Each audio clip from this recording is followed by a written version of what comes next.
1 2กลับต่อไปก็กลับเรียนเชิญพ่อกำนันบุญเรียวบุตระกดสวิตช์ไฟเทียนทูบเทียนบูชาพระรัตนตรัยครับ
ครับต่อไปกลับความเร็วกันครับ2 3คนโตเทวตาโยดุลาเทวบุตรเทวดาเจ้าทั้งหลายมวลหมู่อันสาธิตอยู่กู้แดนเมืองอันรักษายังแม่นำและฝ่ายเมืองอันมีฤทธิ์เลียงองค์อาจอันรักษายังพระโพธาบราชพระธาตุและเจดีย์และเขาไม้สาลีมหาโพธิ์แต่เดิมเมว่าไว้อันโยเจมไกรนิรันเตพระหากตั้งไว้สืบมาเมตั้งกลุ่มพันและกลุ่มพีเยินแทบตาติตาวารารุกาจาเตว่าตาอันโยวิมันโค้งเขตดาวดันโดยดงกาสาเวหาโหนภายแผ่เฮือเสื่องบนตานจาโตโลกเต้าสีองค์การจอมซึ่งเงาพระอินตานบแนวนอมจืนตำปาสาขายปองแก้วพอเหลงโดแผ่วลอดนักนำลมจุ่มโปไปตามไตต่างนางนาถายแม่ทรลานเนอันรักษาอย่างปัทาเวเผินแผ่งกวางแห่งพระโสธาขออังเจิญต้านต่างหลายจุมมาภาตะอนุโมทานาโจมชื่นยาวถึงบนตานแถมเตียมมานลิเทนโทนสาธานปราโคโดมแฝงไฟเฝ้านิลันดรผู้ขาขอหยอกรนมเนวตังวางเขียวกับวันตาขออังเจิญท่านต่างหลายจงมาภาตะอนุโมทานาจิมุลาสดาผู้ขาต่างหลายที่ได้มาทำบุญเฮือตานายที่ขากะละวันเนนานจงจักมีเสียงแต่ดีเลโยสันนิสิโนวะละโปธิโมเลมาลังสาเสนางมหันติวิจโยสัมโพธิมาการเจงอนันตัญญาโนโยโลกุตโมตังปันนามามิพุทธังตังปันนามามิธรรมังตังปันนามามิสังฆังสาธุสาโธโอกาสาพันเตข้าแด่พระเกี่ยวเจ้าตังสามและพระปัญญารัตนาพระเกี่ยวเจ้าตังจำพวกอันสถิตสามลานอยู่วัดวาอารามสถานที่นี่เป็นตนเป็นเก้าเป็นประธานและสถิตสามลานอยู่จันฟ้าตาว่าติงสาภาคพรมสวรรค์กัตเตวาโลกและอานสถิตสำลานอยู่เนือหนาจุมโปจูตี้จูแห่งจูตูนจูพระองค์วันนี้ก็เป็นวันเดดีที่อันวิเศษเหตุว่าเดือน11เหนือขึ้น14ค่ำแหม14ค่ำก็ได้มาจูจอดรอเดิงถึงยังมูลศรัทธาผู้กาต่างหลายจูห่อจึงวานจูผู้จูจูผู้จูคนจูใหญ่น้อยยิงใจก็จริงได้ปาการมาสันนงคงควายตกแต่งแปลงพร้อม น้อมนำมายังตุปาบุภาลาจาดวงดอกขาวตอกดอกไม้ไฟแจนและโอตันนาพัตตาหารและน้ำสารตั้งหลายตั้งมวลผงนี้เพื่อวจักนำมาถวายปู่จาเฮอตานแด่พระเกี่ยวเจ้าต่างสามและต่างอาพระองค์ว่าสนิแต่เดลีขอพระเกี่ยวเจ้าตั้งสามและต่างหาพระองค์จงมีธรรมาเมตตาเอ็นโดคุณนาวายนาปาติกาลับอายังปาลามิสาผู้จาแห่งโมลาสัทธาผู้คาตั้งหลายแล้วเพื่อเฮอได้สูมดังกรรมมักกรรมผาธนาแห่งมูลสัทธาผู้คาตั้งหลายว่าสันนิแต่เดเลบนยะลายเสียอันนี้นามีมากเมื่อมูลสัทธาผู้คาตั้งหลายได้มาทำบนเฮตันในทีคากาละวันเนก็ขอมาเป็นปัจจัยกำโจอดหนุนยังมูลาสัทธาผู้คาตั้งหลายเฮได้เอาตนตัวรอดพ้นเสียอย่างอันตรายต่างหลายต่างๆนานาเป็นตนว่าข้อปีข้อเดือนข้อวันข้อยามข้อเจ็บไข้ใดผายญาติข้อโมโลกาต่างหลายต่างๆนานาเปียที่โลกาข้ออันใดที่ได้มาปรากฏบังเกิดกับตัวแห่งโมลาสัทธาผู้คาต่างหลายแล้วก็ขอเฮอได้ระงับกับหายไปในทีฆากาละวันเนข้ออันใดที่ยังบ่ได้มาปรากฏบังเกิดกับตัวแห่งมูลสัทธาผู้คาตั้งหลายก็จะได้มาปรากฏบางเกิดแถมสังเนื่องแถมสักปาการแถมซ้ำปอสองตั้งแต่มหุตาละยามนี้ไปนาขอเฮอโมลาสัทธาผู้คาตั้งหลายจงจำเริญไปโดยอายุปีอายุเดือนอายุวันอายุยามอายุวันณสุขปัลลประกอบไปโดยจุกปีจุกเดือนจกวานจกยามไปใจขอเฮอได้เอาตนตัวตั้งไว้อยู่กำโจยังวลาพุทธศาสนาขององค์พระสัมมาสัมพุทธเจ้าและองค์พระมหาจินนาทัตเจ้าไปจนเสียงจีละการยืนยาวนานนักนั้นจงจักมีแจ้งแต่เดลีตังโนอาเคตุปาบุภาลาจาตานังสาโทโอตานาพิกาตานังอุตตะกังตานังอาเพจาอาสาทาลนะสัพพโลกิญะโลกุตัลละมัคคาพาลานิปานาปัจจโยโหนตุโนนิจัง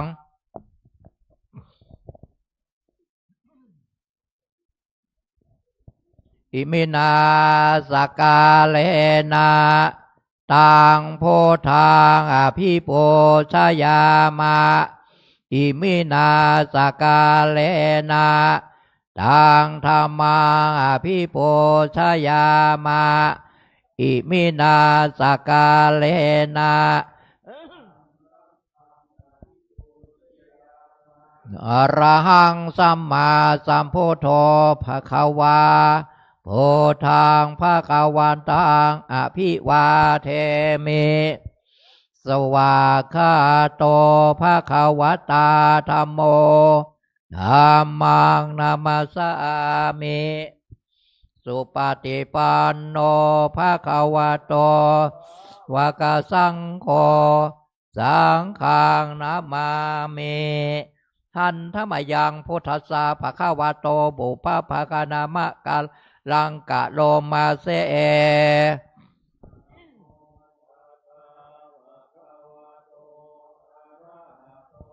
สัมมาสัมพุทธัสสะนะโมตัสสะภะคะวะโตอะระหะโตสัมมาสัมพุทธัสสะนะโมตัสสะภะคะวะโตอะระหะโต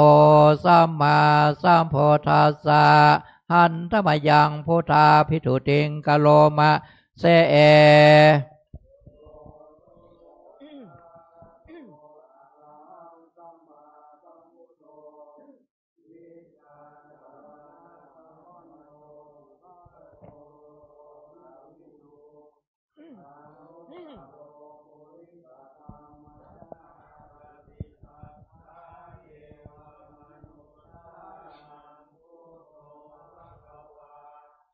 โยมังโลกังสะเทวกังสะมาระกังสะพรามกังสะสะมานะพรามเนงปะชังสะเทมโนชังสยังอภิญญาสัสสิกตวาเวเทเสโยธรรมังเทเสเสยกัลยาณังมัชเชกัลยาณังลิโยชานะกันรยานังสัทถังสัพพยัญชนังวัลปาลิปุณังปาลิสุทังพรหมจาริยังกาเสเสโพชยาเมตามหังภะคะวันตังลาสานามาเมหันธรรมยังธรรมาภิทุติงกะโลมาเสเอ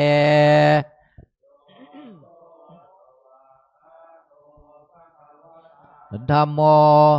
สันเทติโกอากาลิโกเอปัตโกโอปานายิโกปัจจตังเวทโพเวนโยเฮตามหังธรรมัง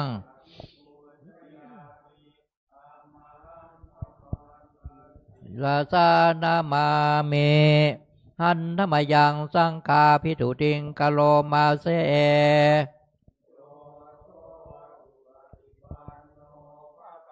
โตสาวกสังโฆโอ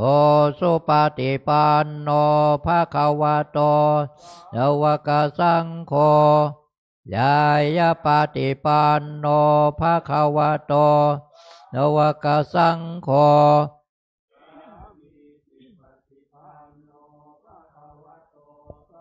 วกสังโฆยะทิทางจัตตาลิโพลิสายุคานิอาถาโพลิสาปุกลาเอสะภะคะวะโตวกสังโฆ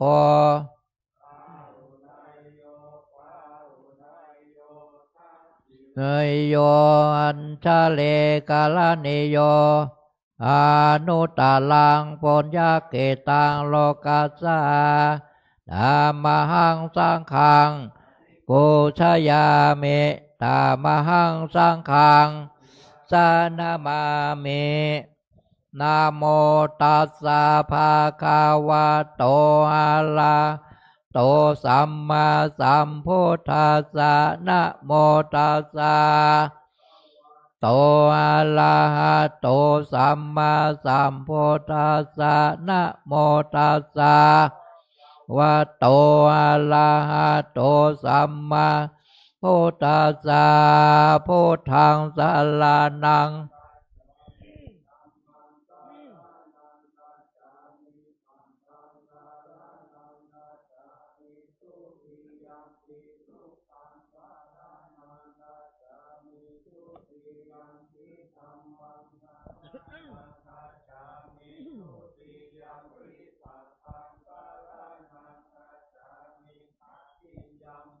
พุทธังสารนังกัสสะเมตาเตยัมเปธัมมังสารนังกัสสะเมตาติยัมขังสารนังกัจฉามินะโมพุทธายะนะโมธัมมายะนะโมธัมมายานะโมสังฆายานะโมพุทธายานะโมธัมมายานะสังฆายะอัปปัมมันโนพุทโธปะมะโนธัมโมโนสะ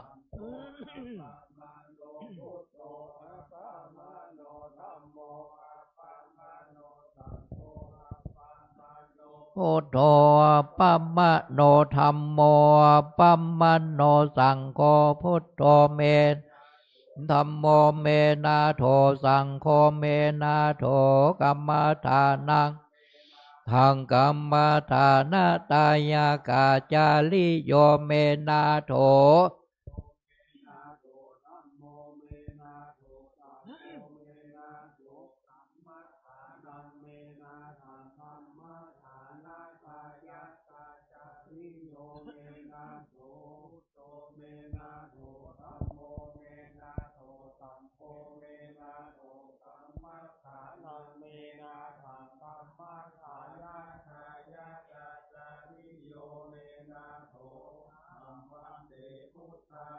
สเตกัมมาทานังยะจามิพุทธานุสเตกัมมาทานังข้าเมพันเตอหัมพันเตพุทธานุสเตพุทธานุสติกัมมาทานังถ้าเมพันเตอหัมพันเตพุทธานุสติกัมมาทานังมีพุทธโนสเตกัมมัฏฐานังถ้าเมพันเตอหัมพันเตปิเตโอปัจจาละสามาทิงเมอหัมพันเตปิเตโอปัจจาละโอปัจจาละยัจจาเมเอเตเปโสภะคะวาละหังสัมมาสัมพุทโธจาลานะสัมปันโนสุขโตกาเวโทอนุตตาลิสาธรรมสารถิสัทธาเทวามานุสานังภาวะตานะโมสันเทธิโกอากาลิโกสิโกโอปานัย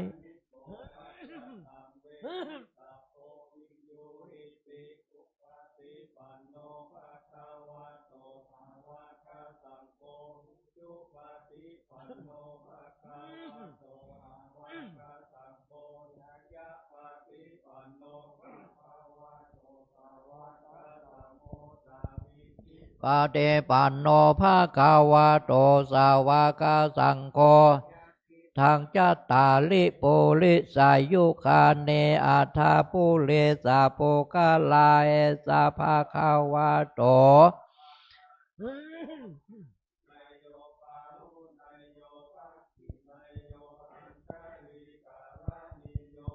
นุตตาลังปนยักตาโลกาสาติอาเทเอมัสสามิงกายเยเกสาโลมานะขาโสมังสังนาหาโลอาเทอาเทเมจังวะกังทายังยากานังกิโลมากังเปหากังปาภาสังอันตังอันตานุนทาลิยังกาเลสังปิตังเสมังผูโปโลหิตังเสโทเมสุวาสาเกโลสิงคานิกาลาสิกาโมตังมัตตาเกมัตตาลงทวะติงสากาลังอายังอัตตาภาโวเตอันทุกขังอนัตตาวะอาโสเจอาโสพังเอมังกัมมัฏฐานังปุณณภาโวเตอาจิลังวัตตายังปัทาเวงอาเทเสสะเตสุทโธเปตาเวนยานโนละตังวักกะเลงคาลัง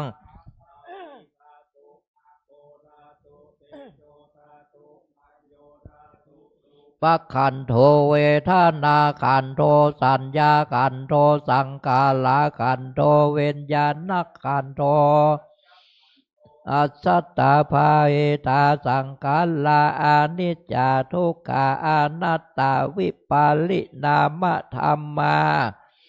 วาตาสังขารลาอุปทาวายธรรมิโนอุปัสสิตาวาเตเตสังโวปัสสะโมสุโขนามะโลปังอานิจจังขายะเทนานิจจังนิปานังนามะโลปังทุกขังพายะเทนาสุขังวาตานิปานังโลปังอนัตตาอาสาลกาเทนาสาลังวาตานิปานังโลปังอานิจจังนามะโลปังทุกขังนามะโลปังอนัตตานิจจังปานังสุขังวาตานิปานังสาลังวาตานิปานังนางปาละมังสุขังสาธุตานะปาละเมสัมปันโน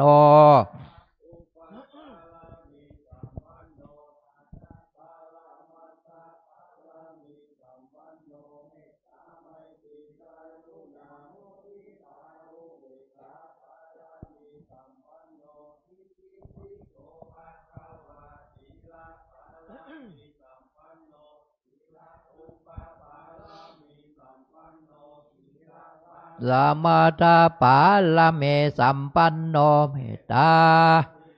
รุณาโมทิตาอุเบกขาปาลเมสัมปันโน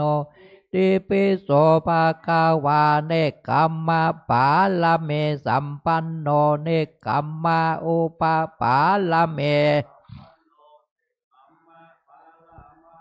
ปาลเมสัมปันโนเมตตาลุณาโมทิตาอุเบกขาปาลเมสัมปัน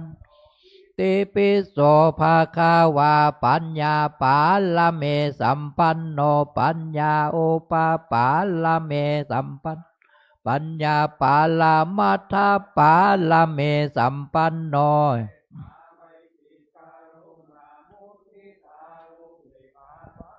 เมสัมปันโนอิติปิโสภะคะวา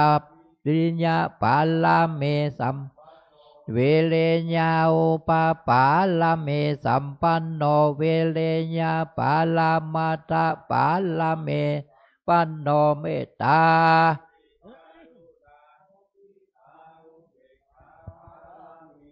ปันโนอิติปิโสภะคะวาขันเตปาลเมสัมปันโนขันเตอุปปาลเม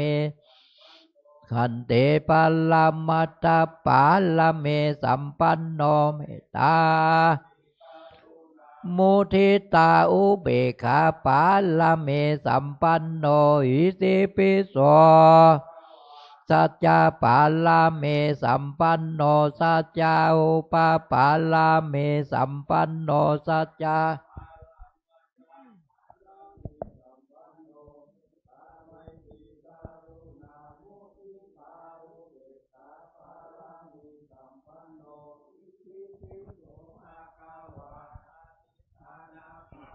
เมสัมปันโนอาเทธานาหุปัลลเมสัมปันโนอาเทธานาปัลลมัตตปัลลเมสัมปันตาไมเตกาโลนามุทิตาอุเบกขาเมสัมปันโนอิติปิโสเมตตาปัลลเมสัมปันโนเมตตา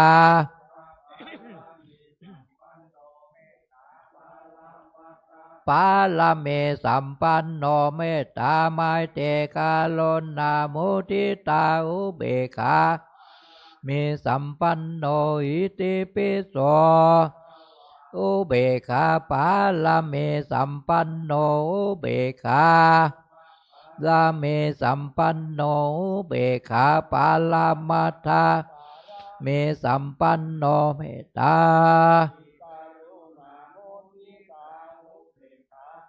ลาเมสัมปันโนอิติปิโสภะคะวาทาสาเมสัมปันโนทัสสะอุปปาลาเมสัมปันโนทัสสะมัตตปาลาเมสัมปันโนเมตตาลาเมสัมปันโนอิติปิโสภะคะวะสัมมาเทสาเมสัมปันโนสัมมาเทสาอุปปาลาเมสัมปันโนสัมมาเทลามัตตปาลาเมสัมปันโนเมตตามุทิตาอุเบกขาปาลเมสัมปันโนวิติปิโสพุทโธพุทโธอนันตเทโคโนโสภะคะวาอิติปิ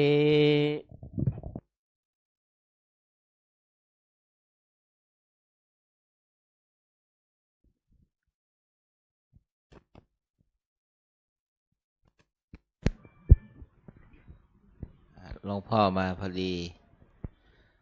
โยมก็สมาทานศีลกับหลวงพ่อ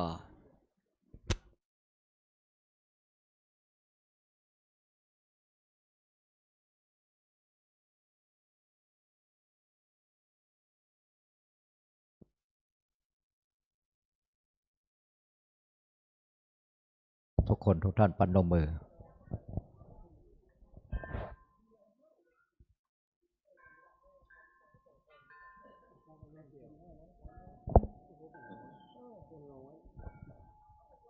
ไปกลับพร้อมเดียวกันครับกลับ1 2 3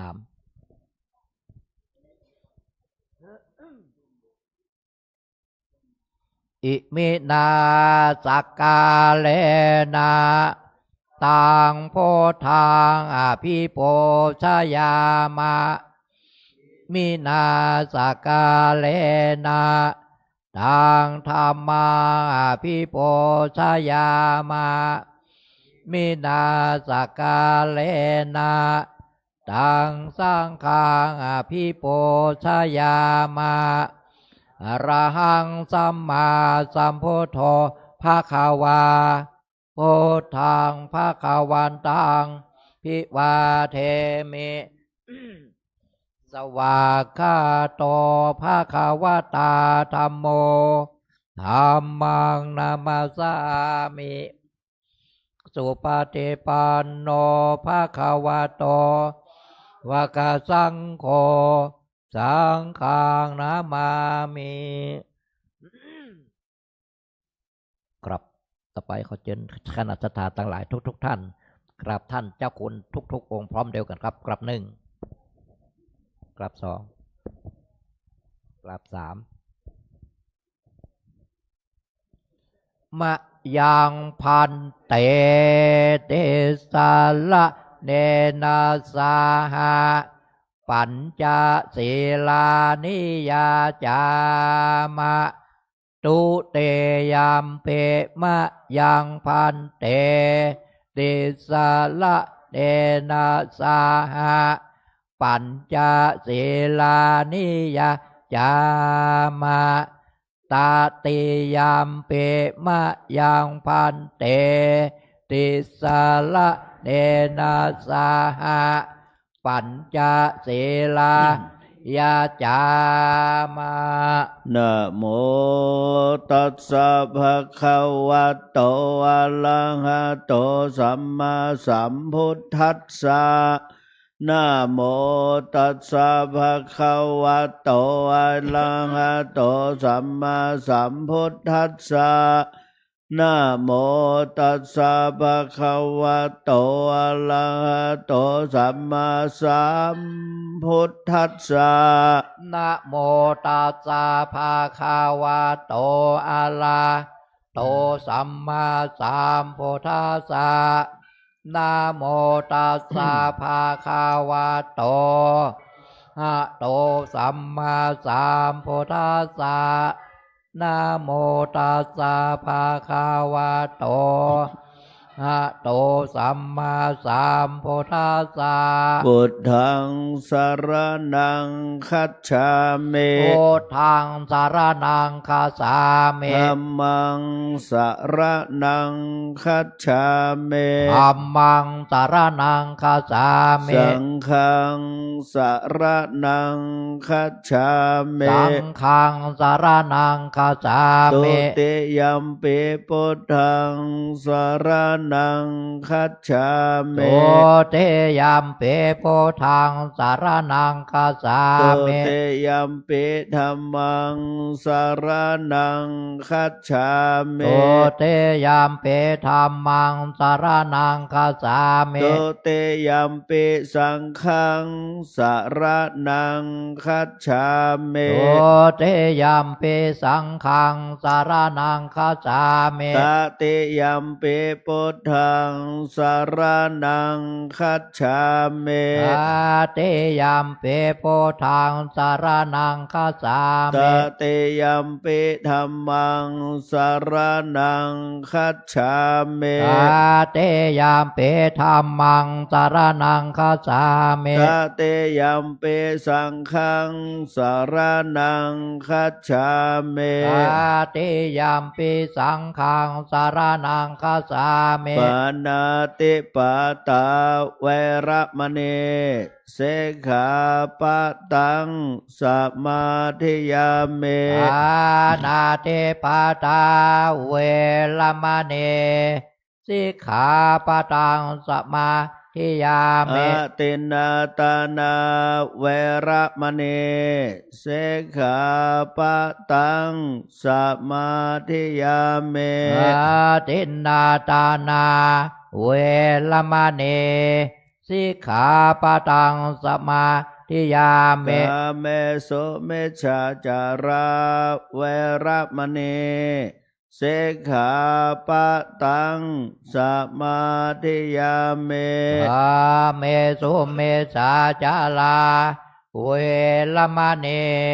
สิกขาปะตังสมาธิยามิ มุสาวาตาเวระมณีสิกขาปะตังสมาธิยามิ โมสาวาทาเวรมณีสิกขาปะตังสมาธิยา โส มิ ราเมรายามาชาปามาตาฐานาเวระมณีสิกขาปะตังสมาธิยามิ โสลาเมลายามาชาปามาตาฐานาเวรมณีสิกขาปะตังสมาธิยา เอ มิ มาเนปัญจสิกขาปตาเนสีเลนะสุขติงยันติ สาธุ สีเลนะโภคะสัมปตา สาธุ สีเลนะเนพุติงยันติ สาธุ ตัสมาสีลังวิโสทะ ม เย หาพันเตต่อไปโยมขบัดคำเด้อสาธุโอกาสาโอตานาเป็นเดปาตังตานังนาปัจจายโยโหนตุโนเนจังสาธุโอกาสานาเป็นเดปาตังตานังนิปานาปัจจายโยตุโนเนจังสาธุโอกาสาเป็นเดปาตังตานังนิปานาปัจจัยโหนตุโนนิจัง ที่ใส่บาตรหรือใส่ขันโตกก็ใส่ไป ต่อไปนี้จะได้อาราธนาท่านพระมหากิตติพงศ์กิตติพงศ์ปรริยนธรรมเก้าประโยคฐานะกโรปรริยนธรรมเก้าประโยคเป็นพระปฏิโมกข์แล้วก็เป็นอาจารย์สอนในสำนักสอนหลายชั้นแล้วก็เป็นนักเทศน์วันนี้จะได้อาราธนาขึ้นแสดงพระธรรมเทศนาให้ศรัทธาญาติโยมทั้งหลายได้สดับรับฟังขอนิมนต์ขึ้นสู่ธรรมาสน์พระมหากิตติพงศ์ฐานะกโรปรริยนธรรมเก้าประโยคเสียดายปีนี้เขาว่างประโยคเก้าปีหน้าได้คงได้อยู่หลายต้นมีอันปีเขาได้4หรือ5 4นะ4หนักหลวง3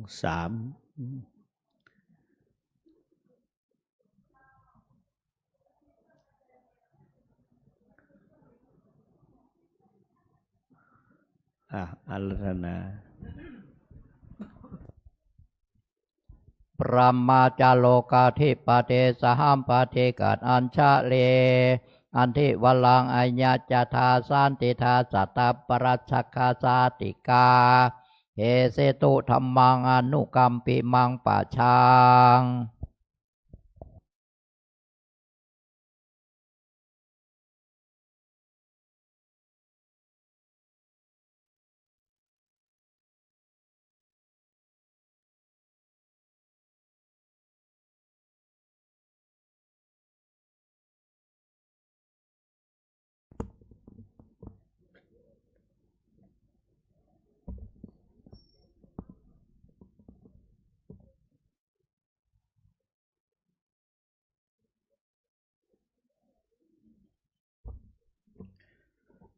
นะโม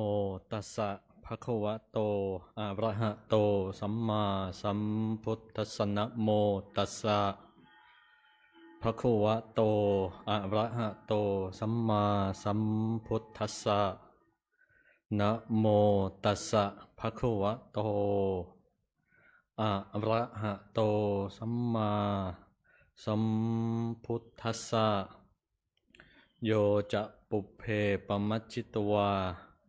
ปัจฉาโสนัปปมัชฌติโสมังโลกังปภาเสติอัปพามุตโตวะจันทิมาติณบัดนี้กระผมอัตมภาพจากรับประทานแสดงพระธรรมเทศนาในอังคุลิมาลัตเถรกถาว่าด้วยเรื่องของท่านพระองคุลิมานเพื่อเป็นเครื่องประคับประคองฉลองศรัทธา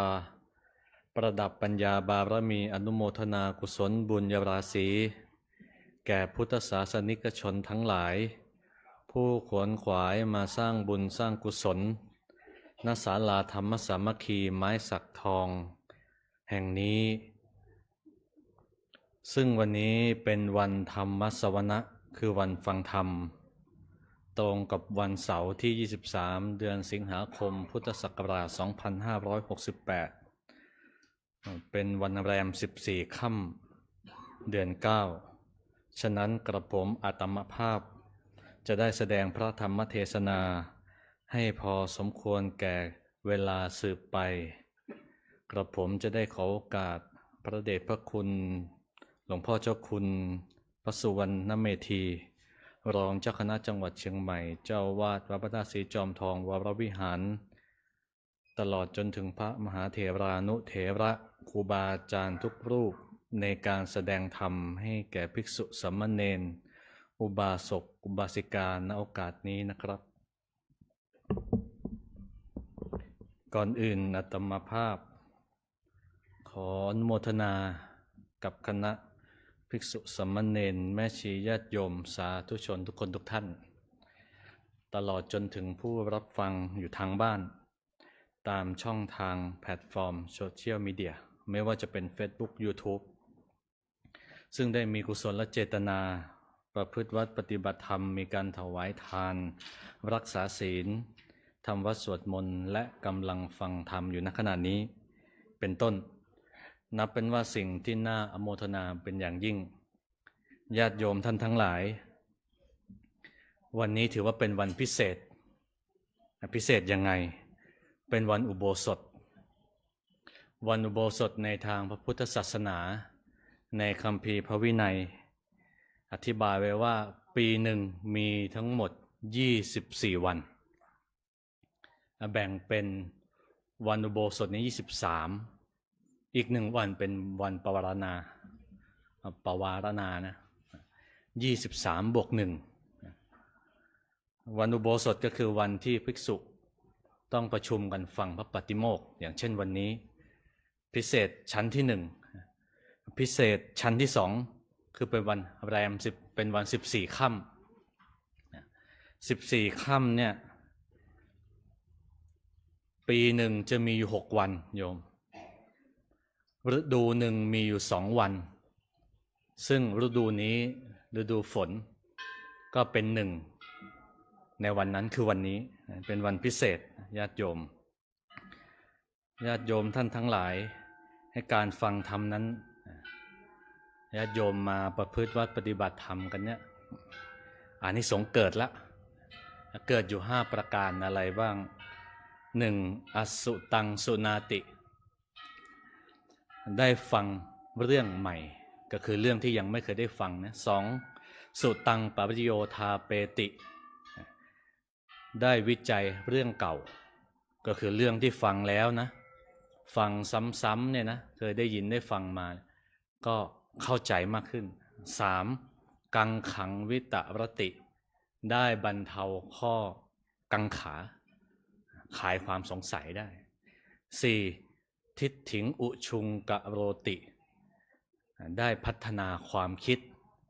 ทำความเห็นของเราได้ถูกต้องและสุดท้ายจิตตมัสสะปสีทติได้จิตที่เลื่อมใสมากขึ้นอานิสงส์5ประการเกิดกับโยมแล้ววันนี้ญาติโยมท่านทั้งหลาย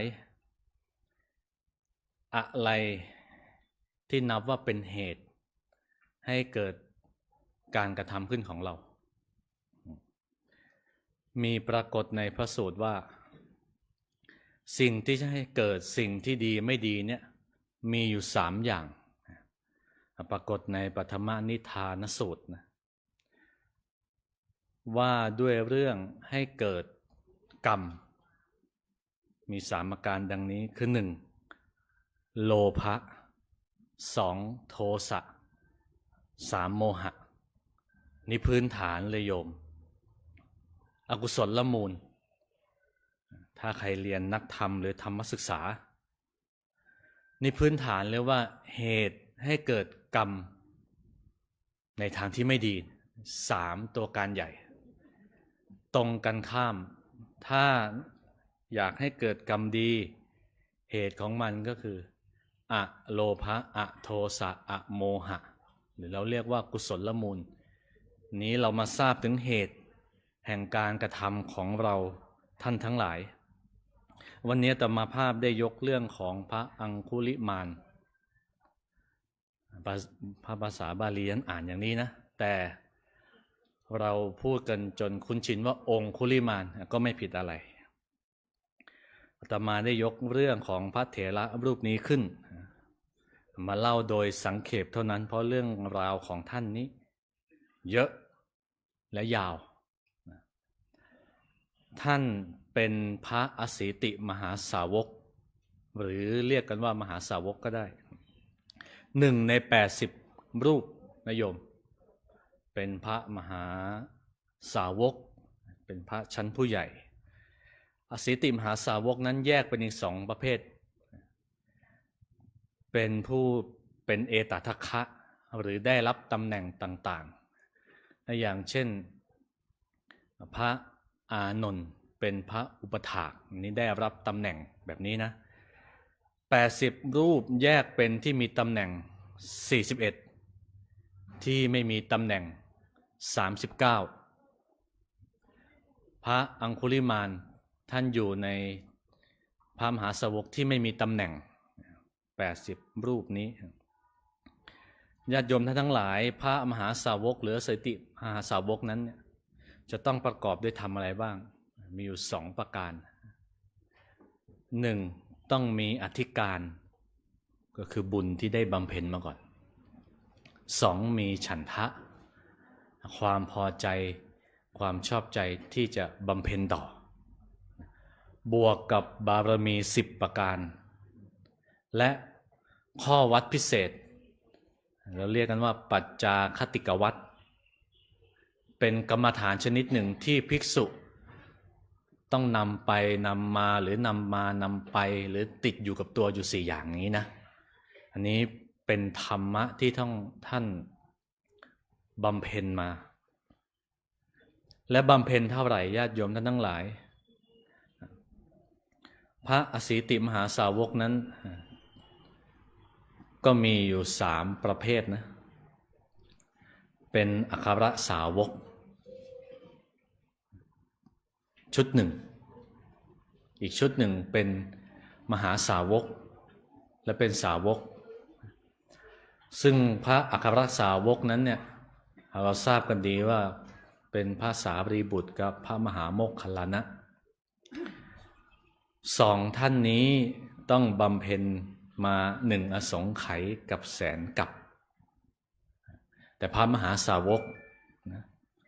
อย่างเช่นพระองคุลิมานเนี่ยเป็นต้นนะตลอดจนถึงพระพุทธมารดาพระพุทธบิดาพระอุปถากก็คือพระอานนท์นะหรือพระชิโนรสก็คือพระอราหุลต้องบำเพ็ญมาทั้งสิ้นแสนกับยาวนานมากโยมท่านทั้งหลาย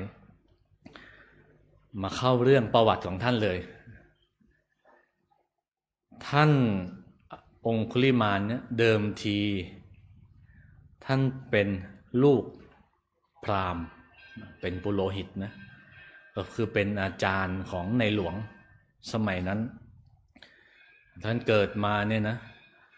ว่ากันว่าเนี่ยดาวโจรมันเป็นฤกษ์ของโจรว่างั้นสมัยก่อนเขาดูดาว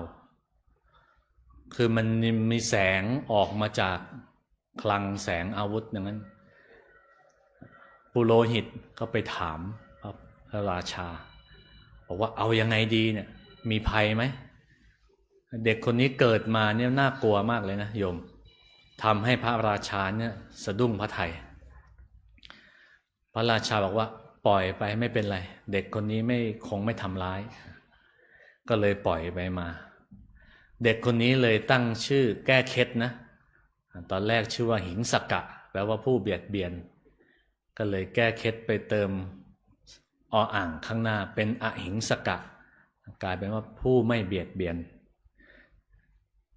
พ่อแม่แกก็ส่งไปเรียนที่สำนักตักกศิลาสำนักตักกศิลาเนี่ยเป็นสำนักที่มีครูบาอาจารย์มีชื่อเสียงสมัยนั้นเด็กหนุ่มคนนี้เรียนเก่งนะโยมจนเพื่อนนิสัยร้ายเลยในทางที่ไม่ดีจนอาจารย์ก็หลงเชื่อพูดกรอกหูเขาทุกวันลูกศิษย์ว่าอย่างนั้นนะลูกศิษย์ไม่ดีนะเพราะเดิมทีเนี่ยอหิงสกะเนี่ยประพฤติปฏิบัติครูบาอาจารย์อย่างดีนะเรียนก็เก่งประพฤติก็ดีต่อครูบาอาจารย์แต่เพื่อนไม่ชอบเก่งเกินไปว่างั้นเก่งเกินไปก็ไม่ดีนะโยมนะอาจารย์ก็เลยออกอุบายว่าเจ้าอหิงสกะเราจะให้วิชาครูแก่เจ้าจงไปเอานิ้วคนนิ้วขวาด้วยนะไม่ใช่ข้างซ้ายนะมาบูชาเรา 1,000 นิ้วแกก็เชื่อว่าอาจารย์นั้นแนะนำสั่งสอนวิชาครูขั้นสุดท้ายให้เราอาจารย์ก็คิดว่าไปฆ่าคน 1,000 คนยังไงก็ไม่รอดต้องมีใครสักคนหนึ่งนะฆ่าไอ้หมอนี่ได้อหิงสกะก็เข้าป่าประพฤติตามครูบาอาจารย์ที่ได้แนะนำก็ฆ่าคนไปตัดนิ้วคนไปเป็นเครื่องนับว่างั้นเดิมทีเนี่ยแกตัดนิ้วคนแล้วแกก็เอาไปวางไว้บนต้นไม้วางไปวางมานะแร้งมันกินบ้างกามาจิกกินบ้างตัวพวกพังพรพวกอะไรบางทีก็ตกพื้นเน่าเปื่อยนับไม่ได้ว่างั้นนะแต่ในคัมภีร์บอกว่านับได้ทั้งหมด999 นิ้วบางทีก็หลงลืมไปบ้างนะถามว่าทำไมแกก็มีเจ้าเด็กหนุ่มคนนี้ฆ่าคนได้ถึง999เพราะว่ามีกำลังเท่าช้าง7 เชือกกำลังกายนะความว่องไวของเขาเพราะว่าอดีตชาติแกเคยสั่งสมบุญมาโยมท่านทั้งหลายสั่งสมยังไงแกเคยเป็นชาวนาอยู่ชาติหนึ่งแกเคยถวายไฟเนี่ยก่อไฟถวายพระปัจเจกพุทธเจ้าพระปัจเจกพุทธเจ้าเนี่ยตอนนั้นนะท่าน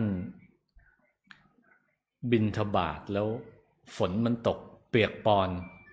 ไอ้หนุ่มชาวนาคนนี้ก็ถวายก่อไฟถวายท่านชาติหนึ่งนะอีกชาติหนึ่งสมัยพระพุทธเจ้าพระนามว่ากัสสปะเนี่ยแกก็เป็นผู้เริ่มถวายสลากพัดน้ำนมสดถวายโรงไฟบ้างถวายฟืนอุปกรณ์ในการเกี่ยไฟเพื่อให้พระสงฆ์เนี่ยคลายหนาวในช่วงฤดูฝนหรือฤดูหนาวนี้อดีตแกเลยมีกำลังมากถึงช้าง7 เชือกในคัมภีร์ว่าอย่างนั้นแกทำลักษณะนั้นฆ่าคนเอามาสะพายแล่งนะนิ้วคนนี่นะสะพายแล่ง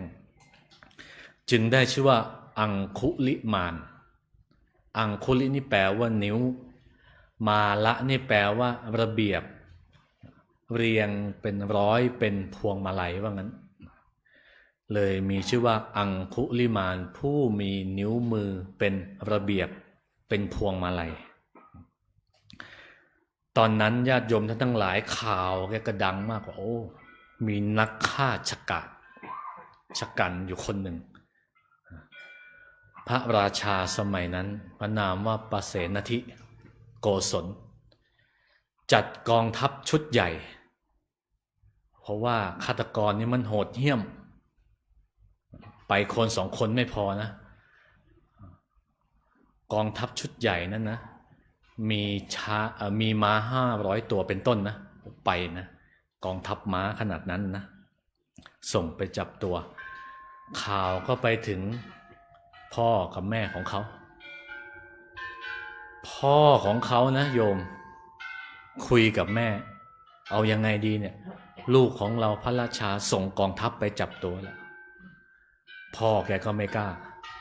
แกอ้างว่าไงรู้ไหมคุยกับภรรยาตัวเองบอกไม่เอาหรอกโบราณเขาว่าบุคคล4 จำพวกเนี่ยที่ไม่ควรไว้ใจนี่ห้ามไปแกอ้างว่าบุคคลที่ 1ผู้เป็นโจรที่เคยเป็นเพื่อนเราจำพวกที่ 2เพื่อนสนิทอดีตที่เคยเป็นเพื่อนกันบุคคลที่ 3พระราชาที่เราคิดว่านับถือไว้เนื้อเชื่อใจเราจำพวกที่ 4ผู้หญิงอย่านับว่าได้เป็นญาติอ้างอย่างนี้นะบอกกับภรรยาตนเองว่า4 จำพวกเนี่ยไม่ควรไว้ใจส่วนภรรยาแกก็บอกว่าเดี๋ยวฉันไปเองโยมความรักลูกนี่นะสตรีมีมากกว่าบุรุษนะถ้าเปรียบเทียบอย่างพ่อแม่ขององคุลิมานนะ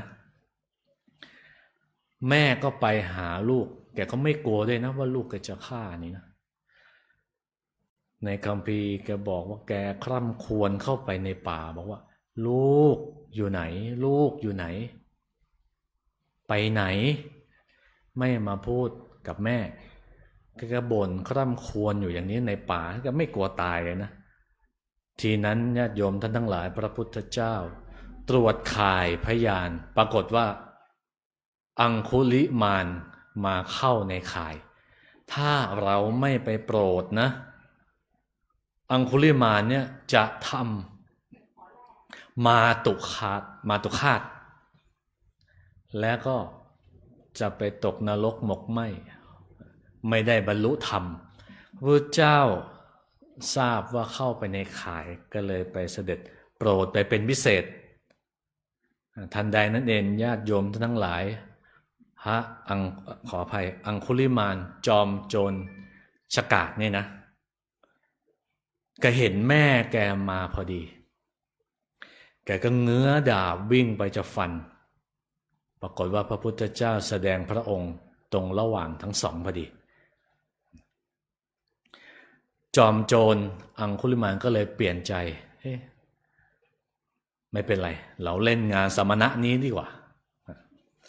เปลี่ยนใจปุ๊บด้วยพุทธานุภาพญาติโยมทั้งหลายแกก็วิ่งเงื้อดาบจะฟันสมณะก็คือพระพุทธเจ้านะวิ่งไม่ทันในคัมภีร์บอกว่าใช้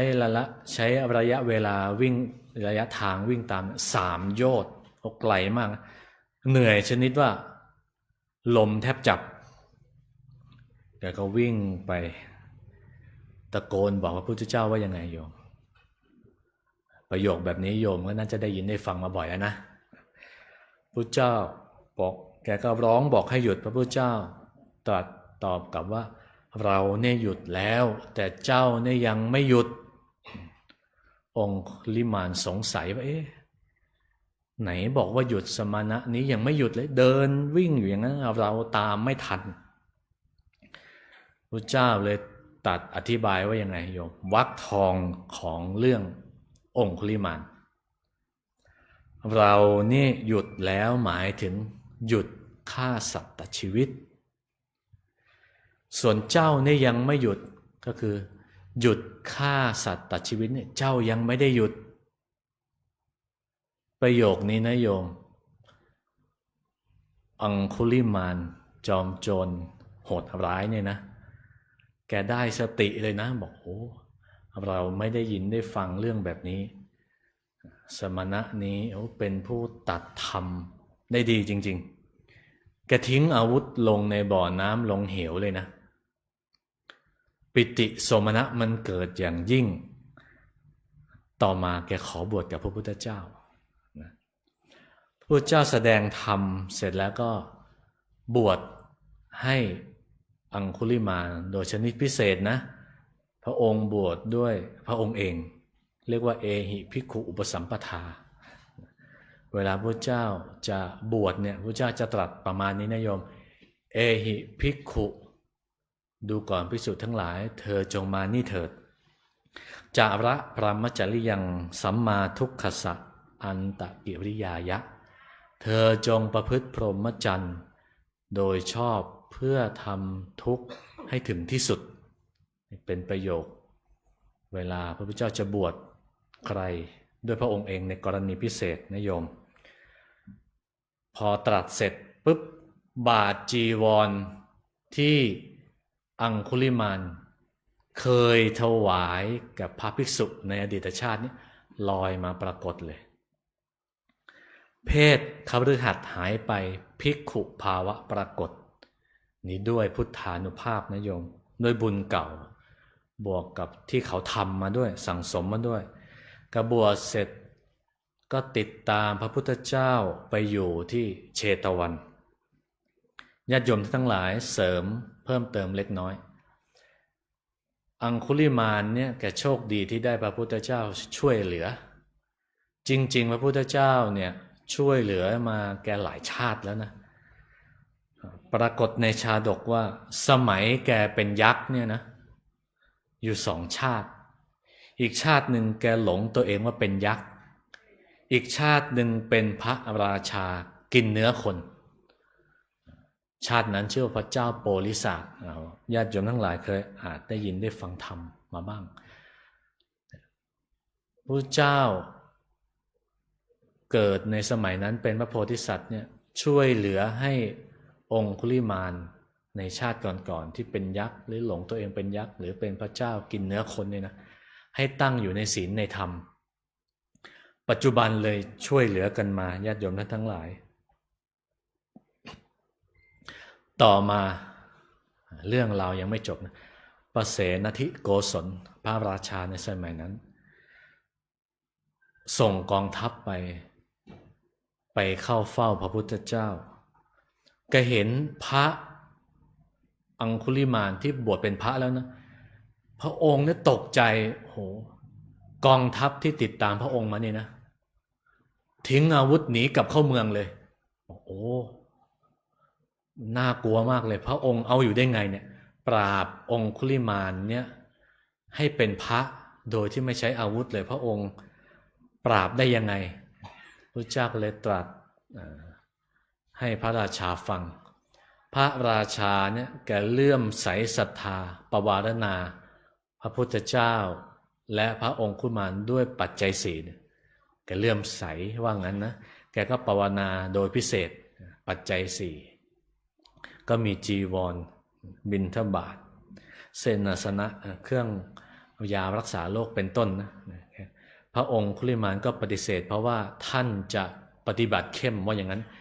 ท่านจะถือธุดงค์4 ข้อเป็นเหตุ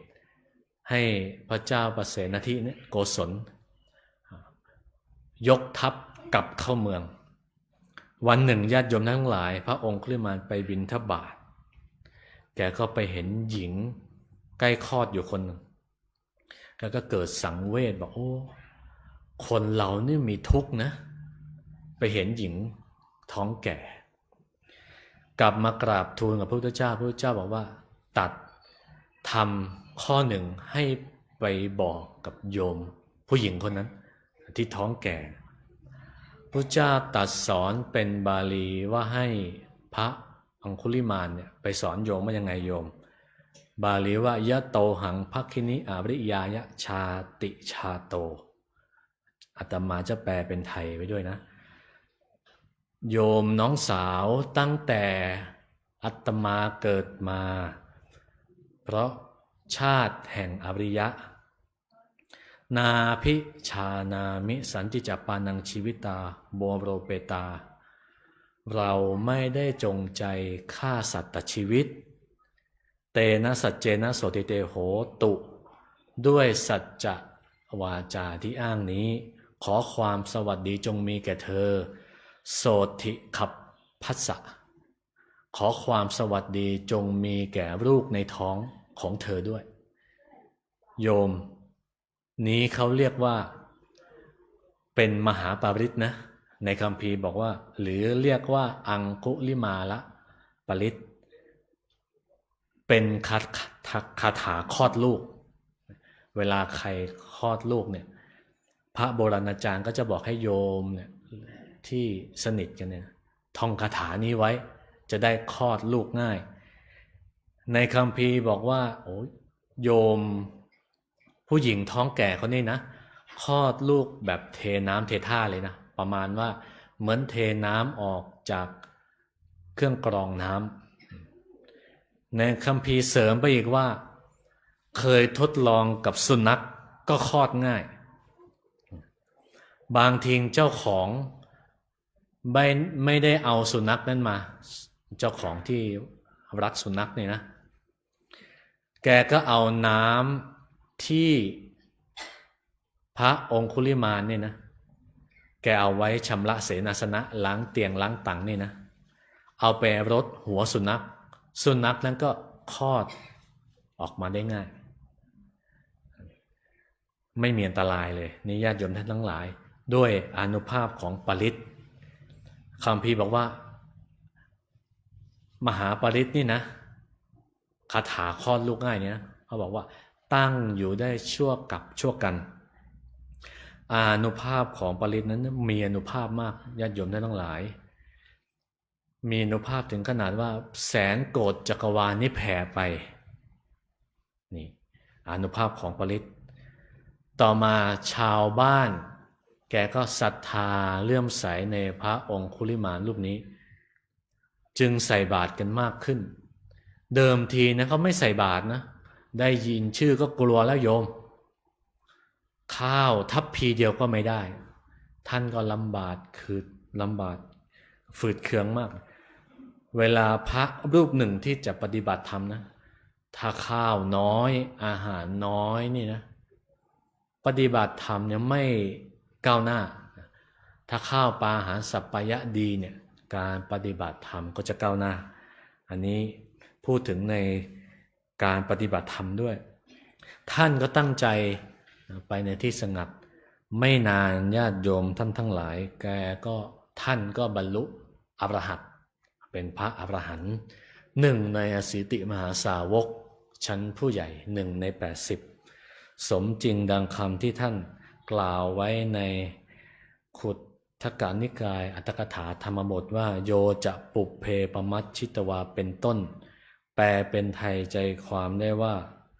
อันหนึ่งผู้ที่เมื่อก่อนประมาทภายหลังกับไม่ประมาทเขาจะทำโลกนี้ให้ส่องสว่างเหมือนกับพระจันทร์พ้นจากเมฆหมอกฉะนั้น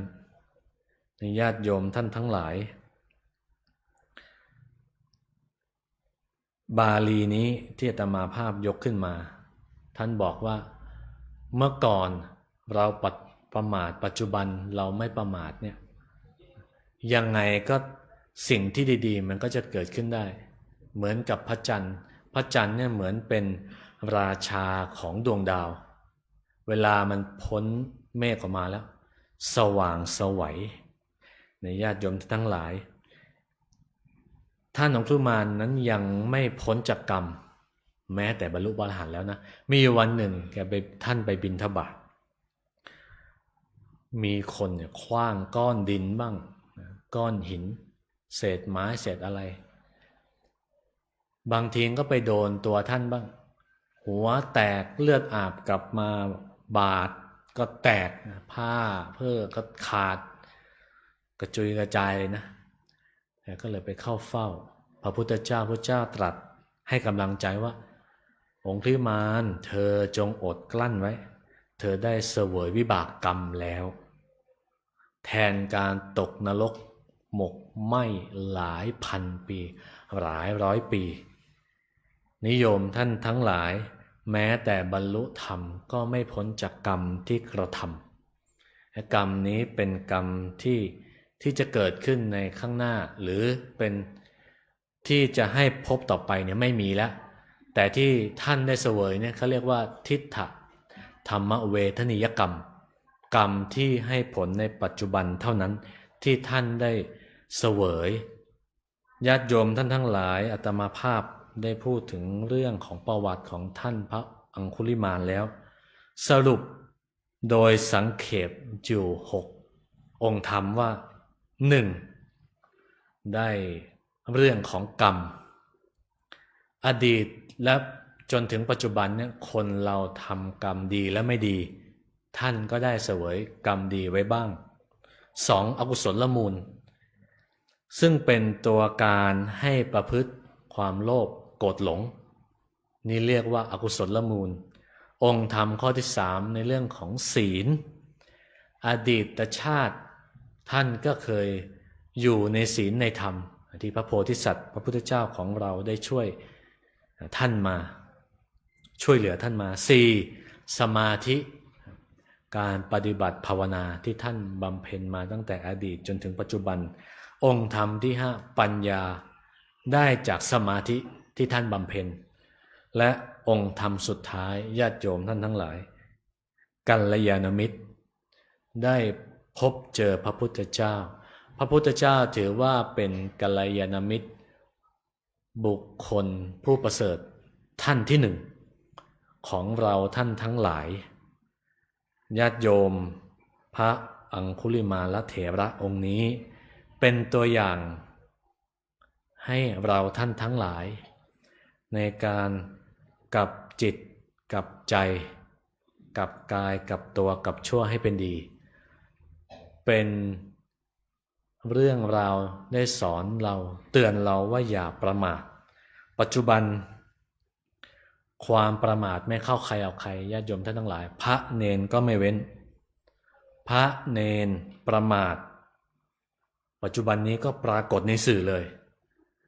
ประมาทความผิดพลาดครั้งเดียวทำดีมาหลาย10 ปีแต่ความประมาทผิดพลาดครั้งเดียวนี่เขาไม่เอาความดีนะเขาเอาความชั่ว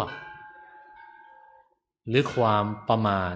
ผิดพลาดเผลอเรอขาดสติของพระรูปนั้นเนี่ยที่เขาทำก็แฉก็เลยปรากฏในสื่อเลยนี้ความประมาทไม่เข้าใครออกใครญาติโยมท่านทั้งหลายพระพุทธเจ้าสอนมาทั้งชีวิตได้เลยนะตลอด45พรรษาพระพุทธองค์ตรัสสอนว่าทุกบทเทศนาพระเจ้าตัดความไม่ประมาทอยู่ด้วยนี้ปรากฏอยู่ในมหาปรินิพพานสูตรญาติโยมท่านทั้งหลายอาตมาภาพจะทิ้งท้ายเป็นปัจฉิมพุทธพจน์ที่พระพุทธเจ้าตรัสสอนภิกษุณีอุบาสกอุบาสิกาก่อนที่จะปรินิพพานสอนเราว่าหันทธานิภิกขเวอามันตยามิโวดูก่อนภิกษุทั้งหลายบัดนี้เราขอเตือนท่านทั้งหลายว่าวยธรรมาสังขาราสังขารทั้งหลายมีความเสื่อมไปเป็นธรรมดาอัปปมาเทนะสัมปาเทถะพวกท่านจงยังกิจทั้งปวงให้ถึงพร้อมด้วยความไม่ประมาทเถิดเทศนาปริโยสาเนในการเป็นที่สุดลงแห่งพระธรรมเทศนาอัตมาภาพขออนุโมทนาบุญกับญาติโยมสาธุชนทุกคนทุกท่านที่ได้มาสั่งสมบุญราศีในครั้งนี้และขออ้างเอาคุณพระศรีรัตนตรัยคือพระพุทธพระธรรมพระสงฆ์บารมีธรรมแห่งพระเดชพระคุณพระพรหมมงคลหลวงปู่ทองสิริมังคลมหาเถระอดีตเจ้าวาดวัดพระธาตุศรีจอมทองพร้อมทั้งบุญกุศลที่ญาติโยมท่านทั้งหลายได้บำเพ็ญมาตั้งแต่อดีตชาติจนถึงปัจจุบันชาติ จงรวมกันเป็นตบะเดชะพลวะปัจจัยอำนวยอวยพรให้ญาติโยมท่านทั้งหลายมีแต่ความสุขความเจริญปรารถนาสิ่งหนึ่งสิ่งใดที่เป็นไปโดยชอบประกอบไปด้วยธรรมแล้วขอให้ความปรารถนานั้นจงพันสำเร็จสมมโนรสมุ่งมาตามความปรารถนาทุกประการรับประทานแสดงพระธรรมเทศนาในอังคลิมารัตเถรกถาก็เห็นว่าพอสมควรแก่กาลเวลาจึงขอสมมุติยุติลงคงไว้แต่เพียงเท่านี้เอวังก็มีด้วยปากการะชะนี้ อันธรรมยังสาธุกลังกะโลมาเสสาธุสาธุสาธุ นะโมตัสสะ สัพพะคะวะโตอะระหะโตสัมมาสัมพุทธัสสะนะโมตัสสะภะคะวะโต อะระหะ โตสัมมาสัมพุทธัสสะนะโมตัสสะภะคะวะโตอะระหะโตสัมมาสัมพุทธัสสะ เตเป โสภะคะวะอะระหังสัมมาสัมพุทโธวิชชาจารณะสัมปันโนสุขโต กาเวโทอนุตตโลปุเล สัทธัมมาสารติสัทธาเทวมนุษย์สานังพุทโธภะคะวะติสวะกาโตภะคะวะตะธัมโม สันเดเตโก อาการิโกเอหิปัสสิโกปันนายโกปัจจตังเวทิตาโพวิญโยอิติโสปฏิปันโนภะคะวะโตสาวก กสังโฆอุชุปฏิ ปันโนภะคะวะโตสาวกสังโฆยายาปฏิปันโนภะคะวะโตสาวกสังโฆสามิจิปฏิปันโนภะคะวะโตสาวกสังโฆ เดดาจ ตาเรโบเรสยกันเนอัตตาโพเลสะภุคาลาเอสะภะคะวะโตสาวกสังโฆอาหุนายโยปาหุ นายโยทัก ขินายโยอัญจลิกัลลนิโยอนุตตลังปุณฑเขตังโลกัสสาติ มหา คาลุนิโกนาโทอิตายาสัพพปานินาโบเรตปารเม ปะปะโต สัมปเตมุตตามังเอเตนะสัจจาวาเจนะโหตุเตชัยยะมังคลังชัยยันโตโพธิยามูเลสักกายานัง นันเดวัตโนเอวะตวังเวชัยโย เอชัยยะสุชัยยะมังคเลอะปัลลจิตตปัลลังเกสิเสปัตตะเวปุคาเลอะเปเสเกสัพพพุทธานัง อาคา ปัตโตปัมโมตัติสนักขัตตะสุมังคลังโสภะปัตตะโสโหติตังสุขันโนโสโม ต่อจะ โสยตาพระมจาริโสปัตตะกินังกายกรรมังวาจากรรมังปัฏฐะ กินังปะทะกินัง มโนกรรมังปณิทิเตปัฏฐะกินาปัฏฐะกินาเนกตวนาลาพันตะเถทักกิเนญาติโยมพระเคนไทยธรรมกันเทศ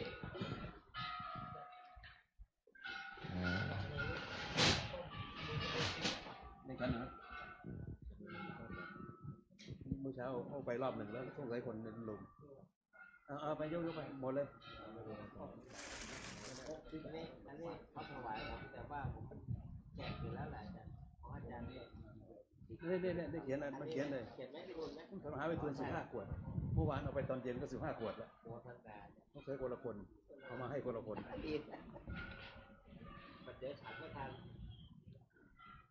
หมดน้องเอาไปให้ผมตอนเย็น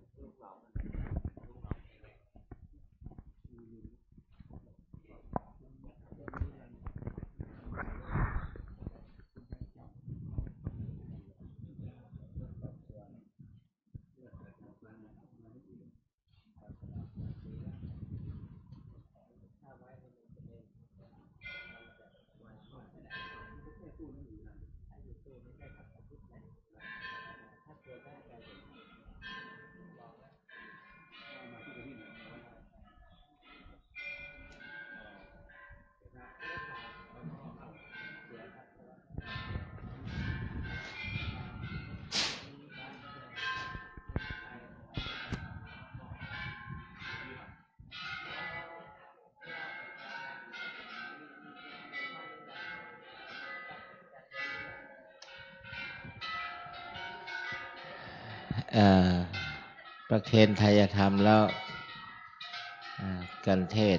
จะได้ให้รับพรนะ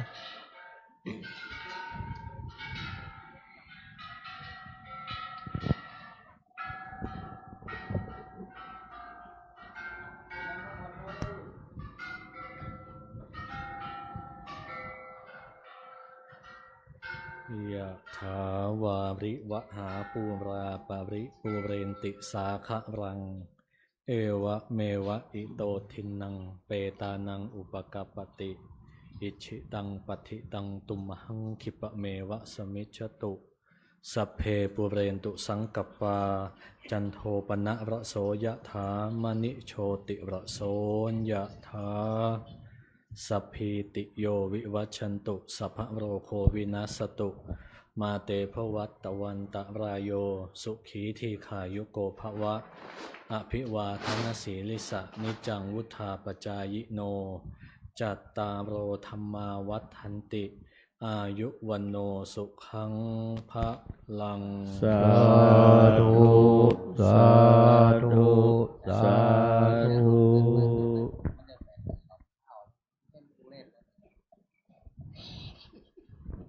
ครับคณะสัตยาทั้งหลายเจ้ากันยกกันเข้าแล้วก็บาตรมาถวายท่านพระคุณเจ้าคนหนึ่ง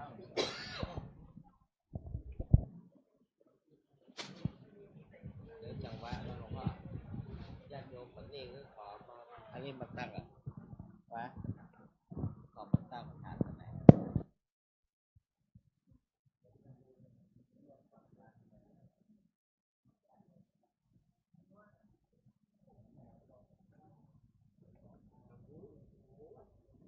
เข้ามือเลย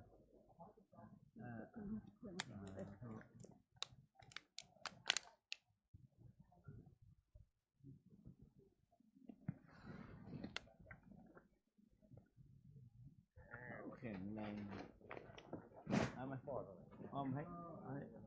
นี่มาตรงนี้ก็ได้วันนี้หอนึ่ง เป็น วันนี้แปดสองแก้วนะหายดีละ โอ้สาธุแข็งแรงละ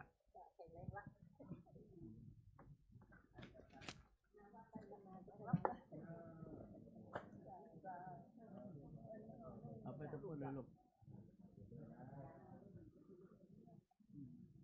ยังไง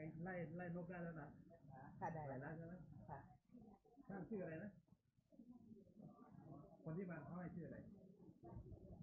ดาว ท่านดาว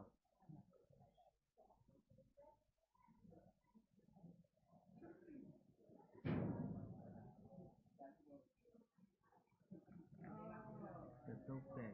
เก่งครับ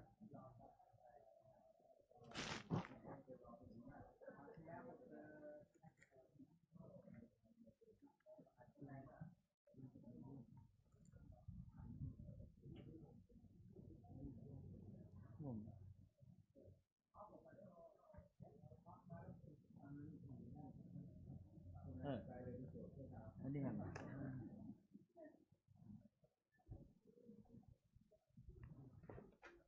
อันนี้โบคอนโดมันได้มาจาก ได้ทราบจากพระครูประหลัดสวัฒนมงคลว่าในฐานะที่ท่านดูแลว่าคุณพ่อนิรันดร์ป้าแสงจันทร์เป็นเจ้าพระพุทธจักรแห่งอำเภอดอยหล่อซึ่งเป็นลูกศิษย์หลวงปู่เฮาเป็นเจ้าภาพถวายสังฆทานใหญ่คือถวายตันดุละ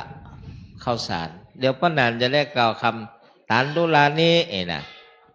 แปลว่าข้าวสารทั้งหลายด้วยเนี่ยป้านานเนี่ยเก่งบาลีนะสถาป้านานทองเนี่ยตันดุละนี้จะนะว่าจะเก่งอันนี้เป็นเจ้าภาพถวายข้าวสารแด่พระสงฆ์สามเณรญาติโยมวัดพระธาตุศรีจำต้องเฮาสาธุ โมทนาบุญด้วยนะโยมนะ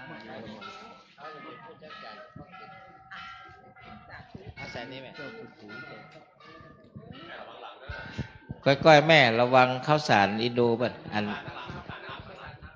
อ้ายนี่เปิ้นแข็งแรง ดีเฮาตัวน้อยเมื่อก่อนนี่เมื่อเป็นเนนนี่จะซิกมาในแบกข้าวสารแล่น่ะสถาเฮาเกิดมาตัวนั้นปานนั้นดีโชคดีเฮาแห้งตัวน้อยหรอเฮาแบกข้าวสารเนี่ยเพิ่นแหละเริ่มได้ซิกแต่ฮอดประเดี๋ยว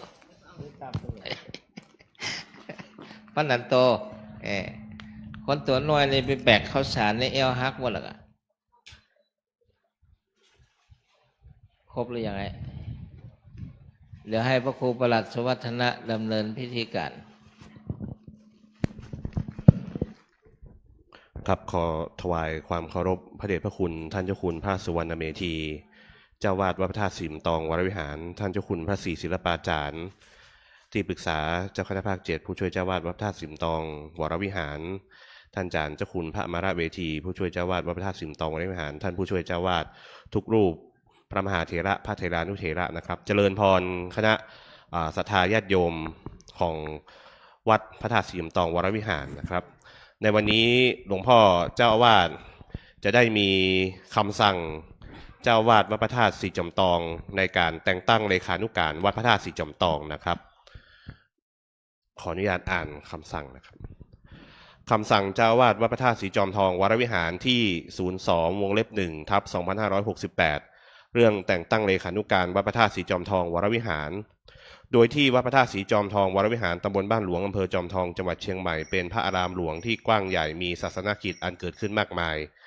ดังนั้นเพื่อให้การบริหารงานภายในพระอารามเป็นไปด้วยความเรียบร้อยอาศัยอำนาจตามความในมาตรา37และมาตรา38แห่งพระราชบัญญัติคณะสงฆ์พุทธศักราช2505แก้ไขเพิ่มเติมโดยพระราชบัญญัติคณะสงฆ์ฉบับที่2พุทธศักราช2535จึงแต่งตั้งให้พระครูพุทธศาสตร์สุประดิษฐ์ประเสริฐฉายาสิริปุญโญนามสกุลใจสูงวิทยาฐานะนักธรรมชั้นเอกปริญญาธรรม4ประโยคผู้ช่วยเจ้าวาดวัดพระธาตุสีจอมทองวรวิหารดำรงตำแหน่งเป็นเลขานุการวัดพระธาตุสีจอมทองวรวิหารมีหน้าที่ทำการเลขานุการวัดพระธาตุสีจอมทองวรวิหารทั้งนี้ตั้งแต่บัดนี้เป็นต้นไปสั่งณวันที่21สิงหาคมพุทธศักราช2568พระสุวรรณเมธีเจ้าวาดวัดพระธาตุสีจอมทองวรวิหารสัพเพพุทธาปลัปปัตตาปัจเจกานันจะยังพลังอรหันตานันจะเตเชนะลักขังพันธามิสัพพโส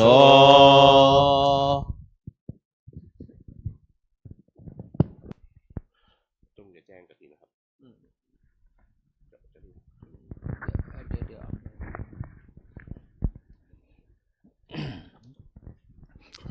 ถวายความเคารพพระเดชพระคุณท่านเจ้าคุณสุวรรณเวทีพระมหาเถระทุกรูปพระเถระทุกรูปพระภิกษุสามเณรแล้วก็ขอเจริญพรอุบาสกอุบาสิกาวัดพระธาตุทุกคนแล้วก็ขออาตมาขอประชาสัมพันธ์เรื่องกฐินปีนี้กฐินปีนี้ของวัดพระธาตุสีจอมทองจะเข้าวันที่2 เดือนพฤศจิกาวันที่2 เดือนพฤศจิกายนนะเวลาบ่าย 3 โมงเหมือนเดิมนะโดยการปีนี้โดยคุณพรทิพย์โรตการพร้อมกับลูกหลานเปิ้ลจะมาทอดเป็นเจ้าภาพทอดกฐินพระราชทานที่วัดนะวันที่2นะแล้วก็อาตมาก็เลยประชาสัมพันธ์กฐินที่จะได้ไปกฐินตามรอยของหลวงปู่นี่นะอันดับแรกก็คือวันที่11 เดือนตุลาธรรมมิกราชห้วยห้อมแม่ลาน้อยแม่ฮ่องสอนรายการที่บอกนี้อาจจะสับเปลี่ยนได้อยู่เนอะเพราะมันยังมานิ่งแต่วันที่11 เดือนตุลาเป็นวัดแรกจะต้องไปที่ธรรมมิกราชแม่ฮ่องสอนวันที่12เราจะทอดอยู่2 วัดอาตมาก็มอบหมายให้พระไปทอดที่เยอรมันที่วัดพระธาตุสีจอมทองเยอรมันแล้วก็มีที่สำนักโมกขวิปัสสนาสำนักโมกขมังคลานุสรณ์ที่อยุธยาอันนี้ตัวที่อยุธยานี้อาตมาจะไปเองนะแล้วก็วันที่หลังจากนั้นก็เว้นมาเป็นวันที่18 ตุลาสำนักวิปัสสนานวลชวีที่ละปูน ปีนี้อาตมาได้รอพระไว้ที่ท่าน99องค์จะได้บรรจุในเจดีย์สร้างเจดีย์จะเสร็จแล้วนะอันนี้ก็จะได้ไปบรรจุเลยแล้วพร้อมกับทอดกฐินตรงนั้นแล้วก็วันที่19ตุลาอันนี้จะขอปรึกษากับโยมเจ้าภาพกรรมจะไปทอดที่นาฟ่อนบ่อหลวงนะอันนี้ก็จะไปตอนบ่ายเนาะทอดแล้วก็วันที่20ตุลาอันนี้วางไว้ว่าวันนั้นเป็นวันว่างก็อยากจะทำอย่างที่ใกล้ๆวัดเฮานี่ก็คือวัดด่างวัดไตรสามัคคีกับวัดตาสลาอันนี้3วัดนะไล่ๆกันมาก็คือมีวัดด่างเราจะไปทอดที่วัดด่างก่อนแล้วก็วัดไตรสามัคคีวัดท่าสลาหลังจากนั้นก็มาวันที่22ตุลาโมกขวรารามบ้านแอนโดยเต่าอันนี้โดยคุณปทินพรฉันทานุรักษ์และโยมอัมพันธ์พรหมเสนนะอันนี้จะเป็นเจ้าภาพทำหอระฆังวันที่22ตุลาให้เปิด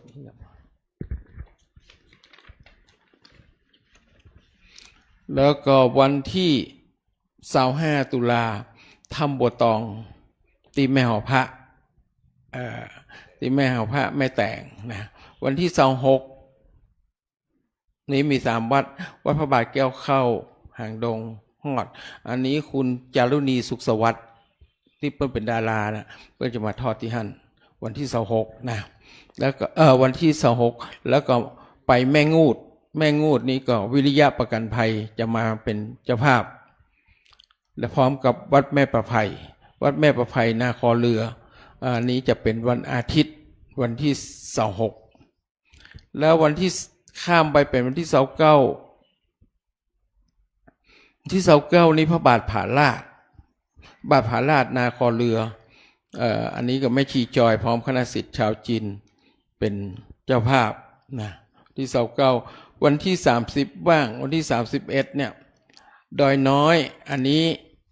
จะทอดหมดกันอยู่4วัดวันนั้นนะอาจจะเพิ่มเป็น5วัดก็ได้นะ4วัดหรือ5วัดวันนั้นอาจจะเป็นวัดตอนเช้าห้อยไปวัดดอยน้อยก่อนวัดดอยน้อยดอยน้อยบนดอยนี่นะแล้วก็จะไปวัดพระเกิดตามอันนั้นลงมาแล้วก็ไล่มาวัดเทพสิทธาจารย์วัดดอนจื่นเหล่าเปาแล้วก็ละวัดเทพสิทธาจารย์นี่คงจะเป็นพระป่าคงจะวันนี้เพราะว่าปีนี้หาพระไปจำพรรษาประตันก็เลยว่าจะทอดเป็นพระป่าเป็นกระน้ำกระไฟแล้วก็ทอดวัดเหล่ามณฑาทิพย์ขากลับมาต้องยูเทิร์นกับเหล่ามณฑาทิพย์ในการช่วงก่อนที่เราจะนั้นเราอาจจะไปมีกำลังคุยกับวัดเหล่าเป้าอยู่ว่าวัดเหล่าเป้าถ้าเปิ้นเลื่อนมาได้เขาก็จะเป็นวันที่31เนี่ยพร้อมกันเลยเพราะวันนั้น 3-4 วัดนี้คุณพรทิพย์โรตการเพื่อจะเป็นเจ้าภาพนะอันนี้แล้วก็วันที่1พฤศจิกาเนี่ยวัดปัญญาวุฒารามสันกูและวัดห้วยส้มปล่อยหางดงวัดห้วยส้มปล่อยโดยเฉพาะวัดห้วยส้มปล่อยเนี่ยมันเป็นวัดเก่าวัดแก่วัดที่หลวงปู่ไปสร้างสร้างวิหารสร้างอุโบสถไว้แต่ยังไม่ได้ตัดลูกนิมิตแล้วก็หลังคามันสุดลงอย่างก่อนหลังคาแล้วก็น้ำหัวอย่างมันเป็นจตุรมุขอาตมาก็ได้มาเปลี่ยนเป็นรูปแบบใหม่ตอนนี้ก็จะทำให้สร้างถวายหลวงปู่เพราะว่าชื่อหลวงปู่ไปติดอยู่ตรงนั้นแล้วก็เลยจะย้ายออกมาขยับออกมาหน่อยหนึ่งแล้วก็จะทำเป็นหลังใหญ่หลังนี้จะทำเป็นหลังใหญ่นะอันนี้ก็วัดห้วยส้มปล่อยหรือวัดอย่างก็ชื่อมันนะจำชื่อไม่ได้แล้วก็มาก็จะมีวัดมะขารามหางดงก็อยู่ใกล้ๆกันฮะอยู่ในบริเวณของตลาดฮอดนั่นแหละแล้วก็จะมาทอดที่หั่นโดยคุณพรทิพย์เหมือนกันทั้ง3วัดเลยอันนั้นนะวัดปัญญาวุฒารามวัดห้วยส้มปล่อยวัดมะขารามแม่พรทิพย์มาครั้งนี้มาทอดกฐินกระเพราเป็นเจ้าภาพ1-2-3-4-5-6-7-8วัดพร้อมกับวัดกฐินพระราชทานของเราคือวันที่2นะอันนี้ก็เลยจะแจ้งไว้ใจ8วัดละอาจจะถึง10วัดเพราะว่าอาตมาก็ได้ขอเปิ้นไปวัดเมืองแมงตัวเองเพ ราะเหตุผลว่าอยากจะไปทอดของเป็นหลวงปู่จริงๆสักปีหนึ่งคือวัดเมืองมางปีนี้ก็ได้กำหนดวันที่วันที่3 พฤศจิกาแล้วก็วัดป่าพร้าวใน2 วัดนี้แล้วก็เปิ้นจะอยู่หรือว่าไปอยู่เขาก็ยังไม่แน่ใจวันที่3นะถ้าอยู่ก็จะได้พาเปิ้นไปถ้าเปิ้นไปอยู่เปิ้นจะกลับก่อนก็จะเป็นวันที่3เขาจะไปแต่วันที่3เนี่ยเขาก็มีเจ้าภาพแล้วก็คือร้านล่มใบบุญเปิ้นจะขอรับเป็นเจ้าภาพวัดเมืองมางกับวัดป่าเป้าในอันนี้ก็เดี๋ยวอาตมาก็อาจจะชวนคุณพรทิพย์ไปร่วมทอดตัวนะแล้ววันที่4วัดท่าศาลาของเปาจอมตองเนี่ยวัดท่าศาลาตะกี้บอกไปกรรมแล้วใช่เหรออาจจะเปลี่ยนระหว่าง2 วัดนี่วันที่4จะละวัดท่าศาลาศพรู้อันนี้อาจจะขยับกันอยู่ก็เขียนไว้เป็น2 กรรมนะถ้ามาได้วันที่นั้นถ้าบัตันก็จะมาเป็นวันที่4หลังจากกฐินวัดเฮาวันที่4มีวัดพร้อมกับวัดด่างวัดเทพสิทธาจารย์เหล่าเป้าเนี่ยอาตมาเกาะไว้อยู่2 ครั้งเพราะว่ากลัวบ่ได้เจ้าภาพเพราะมันยังขยับได้เนาะอันนี้ก็ขอบอกว่าพุทธนิคมวัดด่างกับเทพสิทธาจารย์อันเนี้ยเขาอาจจะขยับจากวันที่อาตมาประกาศมาตะกี้แล้ววันลอยกระทงวันนั้นเป็นวันสุดท้ายของกฐินอันนี้อาตมาจะไปสันทรายไปวัดขวดสูงที่อาตมาไปรักษาการเป็นเจ้าอาวาสแล้วก็พร้อมกับวัดเมืองเด่นปีนี้ก็จะทอดโดยไป2 วัดนี้วันลอยกระทงนั่นก็คือวันพระนะวันสุดท้ายหลังจากนั้นเขาจะมีทอดพระป่าแห่งกฐินคือวันที่เขาจะไปลอยกระทงของพระเดชพระคุณหลวงปู่ก็คือวันที่7 พยวันที่7 พยเนี่ยเขาจะไปทอดที่วัดท่าน้ำวัดศพรู้หรือวัดท่าศาลาอันนี้ก็ขอแจ้งให้ญาติโยมไปใครมีความประสงค์อยากจะไปเป็นเจ้าภาพกฐินก็ไปแจ้งหาที่ได้ที่อาคารพระสัทธรรมนะถ้าอาตมาไปอยู่ในช่วงอาทิตย์หน้านี้ตั้งแต่วันพุธนี้ไปอาตมาไปอยู่จะไปตรวจงานศีล 5รอบสุดท้ายคือวันพุธนี้จะออกจนอาทิตย์หนึ่งเลยคราวนี้ไปครบ6 วันเลยอาตมาก็จะต้องเดินทางต่อว่าพวกนี้จะต้องไปทำงานต่อของคณะสงฆ์นะอาตมาก็ขอแจ้งไว้ถ้าใครมีความประสงค์อยากจะไปเป็นเจ้าภาพอยากจะมีความประสงค์อยากจะเป็นเจ้าภาพกฐินตรงไหนก็ขอบอกมาแจ้งมาอาตมาได้นำไปนะนำไปทอดนะขอเจริญพรแจ้งเพื่อทราบเจริญพร ต่อไปก็รับพรโยมจะกล่าวคำถวาย ต่อไปก็จะได้ แล้ว กล่า ก็ วคำถวาย คำถวายว่าโลนก่อนฟัน เนื่องจากวันนี้นะครับ ตัด ก็ ดู ได้ แล มี พี่เด้อ ก็ได้มีเจ้าภาพศรัทธาได้นำเข้ามาถวายข้าวสารครับ ก็ว่าโดยผมกันเนอะนะโมตัสสะภะคะวะโตอะระหะโตสัมมาสัมพุทธัสสะนะโมตัสสะภะคะวะโตอะระหะโตสัมมาสัมพุทธัสสะนะโมตัสสะโตสัมมาสัมพุทธัสสะว่าโดยผมกับอิมานิมายังพันเตพัตตานิจาตันตุรานิจาสัปปาลิวาลานิภิกขุสังฆัสสะโอโนชยามะสาธุโนพันเตภิกขุสังโฆอิมานิพัตตานิจาตันตุรานิจาสัปปาลิวาลานิปฏิคันหาโตอามหากังเทคาลตังหิตายะสุขายะข้าแด่พระสงฆ์ผู้เจริญข้าพระเจ้าทั้งหลายขอน้อมถวายภัตตาหารและข้าวสารพร้อมทั้งบริวารทั้งหลายเหล่านี้แก่พระภิกษุสงฆ์ขอพระภิกษุสงฆ์จงรับภัตตาหารพร้อมทั้งข้าวสารและบริวารทั้งหลายเหล่านี้ ของข้าพเจ้าทั้งหลาย เพื่อประโยชน์และความสุขความเจริญแก่ข้าพเจ้าทั้งหลายตลอดกาลนานเทิน สาธุ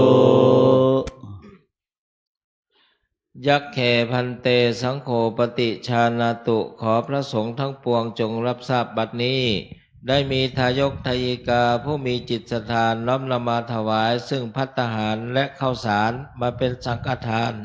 แด่พระภิกษุสงฆ์ในอาวาสนี้อันว่าสังฆทานนี้สมเด็จพระพุทธองค์ทรงมีพระบรมพุทธานุญาตให้แจกกันตามบรรดาที่มาถึงยกเว้นข้าวสารนั้นพระสงฆ์ทั้งปวงจะเห็นสมควรหรือไม่เห็นสมควรหากเห็นว่าไม่เป็นการสมควรแล้วไซร้ขอจงโปรดทักท้วงขึ้นในท่ามกลางระหว่างสงฆ์อย่าได้เกรงใจหากเห็นว่าเป็นการสมควรแล้วไซร้ขอจงเป็นผู้นิ่งอยู่บัดนี้พระสงฆ์ทั้งปวงนิ่งอยู่ข้าพเจ้ารู้ได้ว่าเป็นการสมควรแล้วจะขอสมมุติตนเป็นผู้แจกของสงฆ์ต่อไปณกาลบัดนี้นะโมตัสสะภะคะวะโตอะระหะโตสัมมาสัมพุทธัสสะนะโมตัสสะภะคะวะโตอะระหะโตสัมมาสัมพุทธัสสะนะโมตัสสะภะคะวะโตอะระหะโตสัมมาสัมพุทธัสสะอายังปฐมภาโคมหาเถระสะปาปุณาติส่วนที่หนึ่งย่อมถึงแก่พระมหาเถระผู้อยู่เหนือข้าพเจ้าอวเสสาภาคาอัมหากังปาปุนันติส่วนที่เหลือย่อมถึงแก่ข้าพเจ้าทั้งหลายคือเถระมัชฌิมะตลอดจนนวกะรูปสุดท้ายตลอดจนบรรดาสามเณรทั้งหลายคฤหัสถ์ญาติโยมอุบาสกอุบาสิกาแม่ชีโยคีผู้ประพฤติวัดปฏิบัติธรรมทั้งหลายตลอดถึงดิรัจฉานทั้งหลายเตยถาสุขังปริพุนชันตุขอให้ท่านทั้งหลายเหล่านั้นจงบริโภคตามความสุขความสบายเถิดสาธุ สังเขนารุจติสังเขนารุจติสังเขนารุจติ ขออนุโมทนากับโยม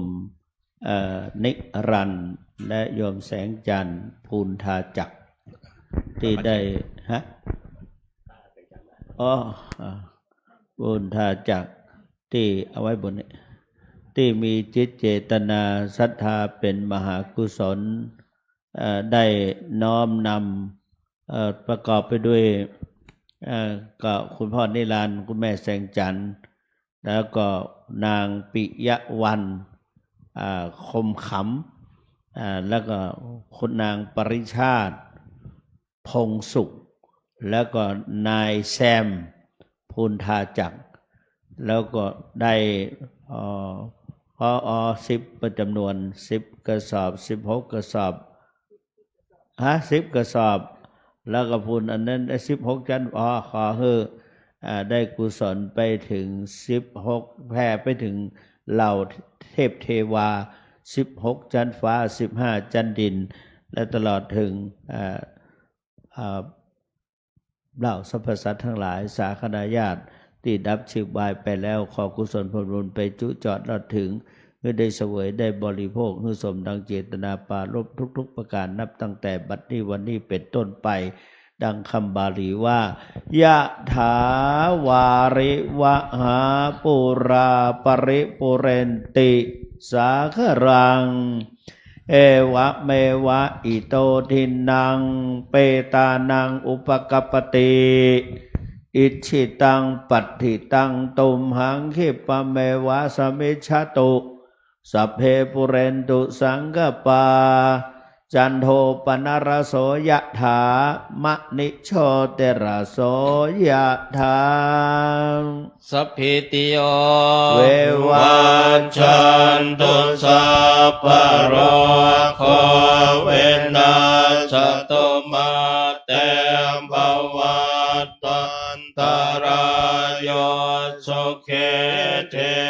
กายโยโกภวะสัพเพติโยเววัชชันตุสัพพะโรโควินาศตุมาเต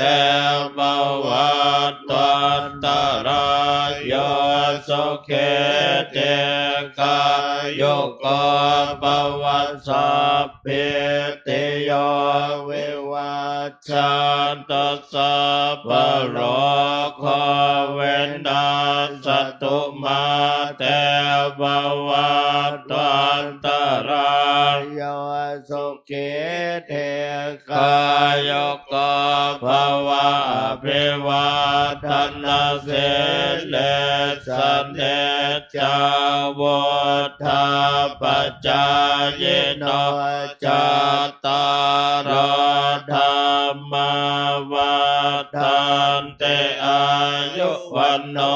สุขัง ภาลังคโตเวปั ปั ส ส ส สันนานัง อาคันธรรม มังเวชานตังอาเคพุทเทปัสสันนานัง ทักขิ ขินายเยอนุตตะเรอาเคธรรมเมปัสสันนานังวิราโคปัสสะเมสุเกอาเคตักเกปัสสันนานัง ปุญญ ยาเกเตอนุตตะเลอาคัสสะเมตานังทัตตะตังอาคาปญญังปวัตติอาคัง อายุจวันโน โนจยโสเกเตสุขังพลัง อากาสัทธา ตาเมตาเว อาคาธรรม มัสส สัม มาหิตเทวปุตโตมโนโสวาคาปัตโตปโมดติเต อายุวัฏ ทะโกตนวัตะโกเสเลวัตะโกยสวัตะโกปัลลวัตะโกวันนวัตะโกสุขวัตะโกโหตุสัพพทาทุกขโร ขพยา เวราสกาสัตตุจุปัฏฐวาอเนกาอันตรายาเปเวนัสสันตุจเตชะสาสยเสติทานังลาภังโสติภะคยังโสกังพลังเสเลอายุจวันโนจะโมกาวเทจยสวาสตวาสัจจะอายุจะเจวเสเทภวันตุเตภวันตุสัพพมังคลังราคันตุสัพพเทวตาสัพพพุทธานุภาเวนัสตาโสเทภวันตุเตภวันตุสัพพมังคลังราคันตุสัพพเทวตาสัพพ ธรรม มานุภาเวนัสตาโสเทภวันตุเตภวันตุสัพพมังคลังราคันตุสัพพเทวตาสัพพสังฆานุภาเวนัสตาโสติภาวันตุเต พลังปโลมาเสสาธุสาธุสาธุครับต่อไปขอเชิญทุกท่านนั่งสมาธิเจริญภาวนาแผ่เมตตาต่อไปครับ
ควรแก่เวลา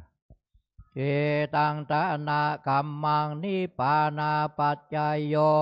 ตุโนเนจังเอตังศีละกัมมังนิปานาปัจจายโยตุโนเนจังเอตังภาวนากัมมังนิปานาปัจจัยโหนตุโนเนจังยังกินเจโกสาลังกาตาปังอิกะเตกะตังปุญญังโนอนุโมทันโตสุนันโตปนโตเยเตวาโยกาสาทาโอนโตสาปาสาตานังสุเขอัตานังยาลันโตมาตาปิตาสุเกตาโอนโตโตกาปามุจันโตสัพเพญาติกิตาโอนโตโตกาปามุจันโตสัพเพอัญญาติกาสุเกตาโอนโตปามุจันโตสัพเพปิสาสัพเพญากาสัพเพเปตาสุโหนโตโตกาปามุจันโตสัพเพนักขตาสุเกตาโหนโตโตกาปามุจันเพเตวาสุเกตาโหนโตโตกาปามุจันโตสัพเพอาจาริโยยาสุเกตาโหนโตโตกาปามุจันโตสัพพะสัมปัตเตนังมิจันตุโววันตามิพุทธังสัพพะเมโตสังฆามัตโตสังฆามัตเมวันเทวันตาสัพพะเมโตสังฆามัตเมวันเทวันตาเมกุลโลอุปัสสาจาริเย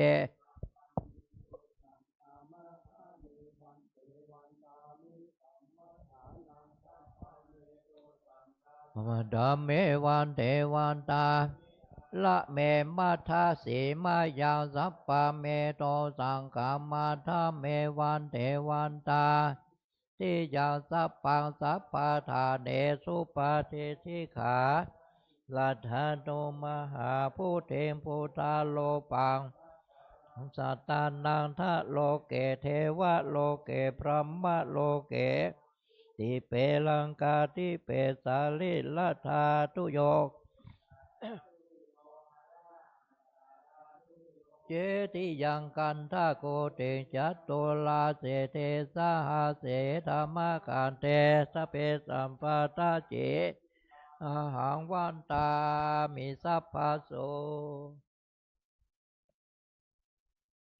ต่อไปขอเชิญทุกท่านวันตาน้อยรูปเหมือนหลวงปู่แล้วก็ท่านเจ้าคุณทุกตนทุกองค์ครับ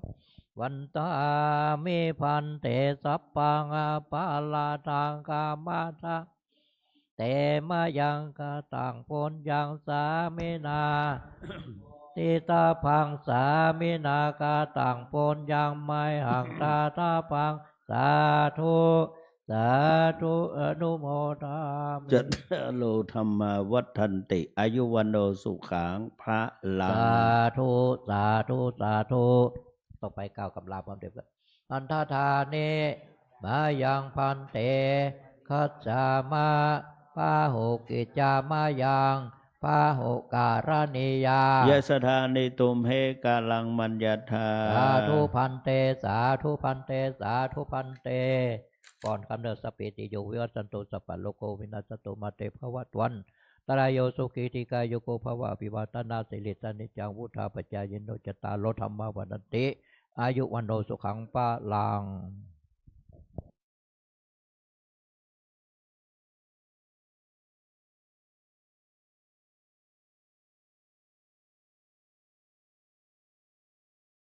พัตเตอร์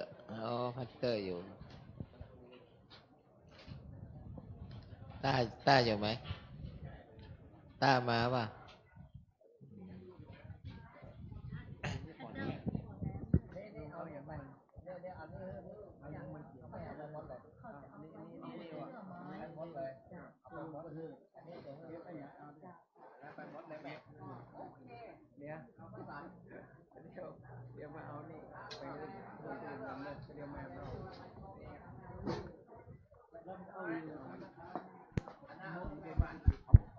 น้อยเกมเนอะน้อยเกมที่อยู่ตรงนอกที่อยู่ที่ ร้านค้าเนี่ยขอเดินเข้ามาหาท่านเจ้าคุณ4 กรรม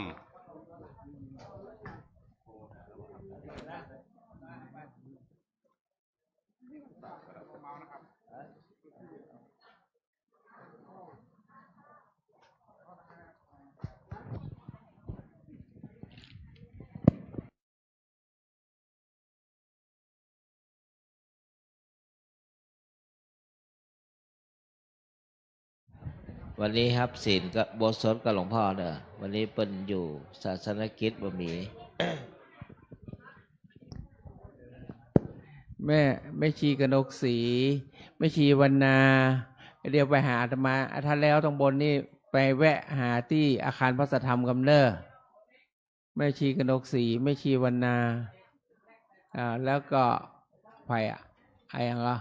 ยมสังจันทร์ก่อนจะปิกไปแวะหาอาตมาที่อาคารพระสัทธรรมกำเนิดยมสังจันทร์ด้วย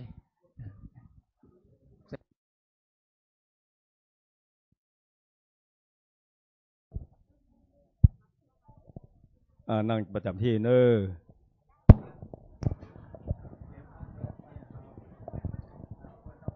ทุกท่านพนมมือ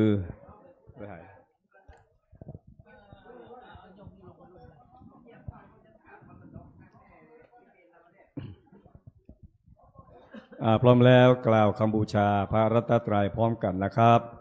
พุทโธเมนาโถพระพุทธเจ้าเป็นที่พึ่งของเรา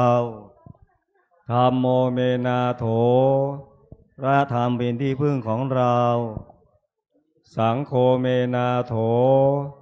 พระสงฆ์เป็นที่พึ่งของเราอิมินาสการเรนะตังพุทธังอภิปูชยามาอิมินาสการเรนะตังธัมมังอภิปูชยามาอิมินาสการเรนะตังสังฆังอภิปูชยามาอะระหังสัมมาสัมพุทโธภควาพุทธังภควันตังอภิวาเทมิ